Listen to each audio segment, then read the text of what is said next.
The Joe Rogan Experience. I don't want to get off me, but like, how was that spacing at this venue for you during the fight?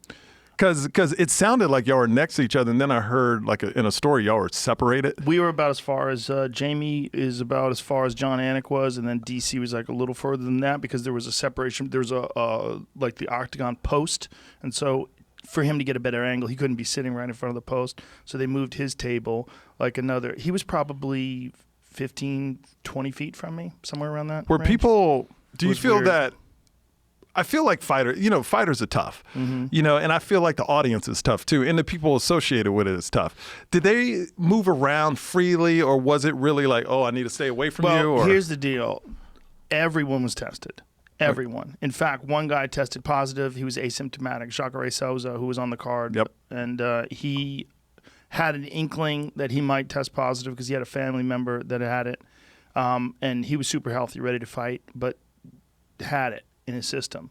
And so they removed him from the card, and he had been wearing a mask and gloves the entire time he was there. And everyone else had wristbands on. The wristbands showed that you'd been tested. They had temperature monitors. They had all these different things, but everybody had been tested thoroughly. Tested for antibodies, tested for the swab. I got the swab up the nose. I got everything done. So, and then when I got home, I immediately got swabbed again. I got a swab yesterday, and then I got the vitamin drip and everything like that. Oh, But wow. I didn't get much sleep Saturday night because I was flying back 8 o'clock in the morning. Fights were done. I was back at my hotel around 2:30, so I crashed. Woke up early, got to the airport, took off, landed, and then just kind of took it easy yesterday. But until I got the vitamin drip, I was dragging. I was feeling, and that's what happens when you fly. And you had flown a couple of times in a short period of time, and then that drive to Vegas, all that stuff. You have to think of your immune system like troops. You really do. If there's a battle to be fought, look, if your body was like your mom's, where you had a good night's sleep every night, no traveling, you can fight off a lot more shit. But when you do those trips, especially, this is one thing that I'm getting out of this quarantine is, man, I feel so much better when I don't travel. Oh yeah, So much better. When I wasn't dying, I feel great now. I feel great now. Yeah, rest is a big thing. It's everything, man. It's everything. It's everything. And, I'm going to change my travel schedule in the future. Because even this trip, I wanted to just get in and get the fuck out of Florida and get back home. But then after I did it, I was like, it would have been wiser if I left at like 6 p.m. or something like that. Like, Just kind of chill out. Give myself plenty of time to sleep so I'm fully recovered, and then, have some breakfast, then go to the airport, take a 3 p.m. flight or some shit. How was it with nobody in there? Did you enjoy the experience? Well, I wanted to do it because I've never done that before. And I watched the one card from Brazil. They had Kevin Lee versus Charles Oliveira fought in Brazil. And I watched it on TV, and I was like, God, that's so strange. Because, like, Gilbert Burns, he knocked out Damian Maia, and then he yells out, Porra! That's something Brazilian said. And he yells out, Porra! And you hear it, like, echo in this empty arena.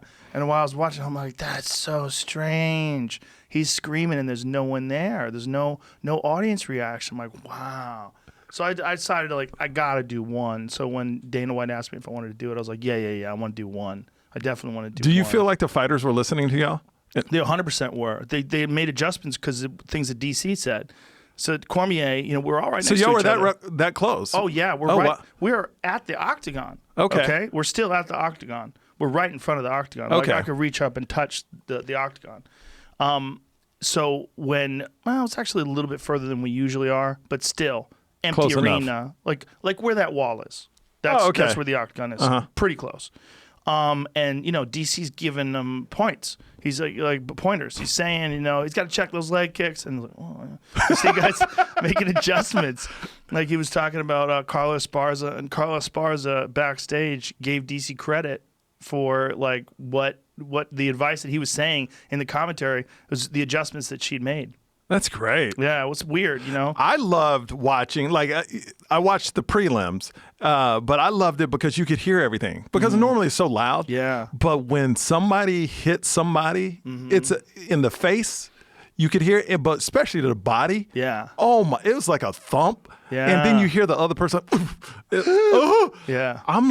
it changed the game for me on UFC where I think a lot of people appreciate it more with not having a crowd yell, where you really get to feel the pain. Because when it's loud, you don't. Right. You see somebody fall, but you don't really. Oh, okay, it's not. But when you hear it, there's different things going on, right? It's like there's the energy of the crowd. That's a factor. That's a real thing. Like there's something magical about a wild finish in front of a packed house at the T-Mobile Arena. Like, everybody's screaming and cheering like, wow. Or like when Conor McGregor walks to the octagon and everybody's going crazy. Like there's something to that. It's valuable.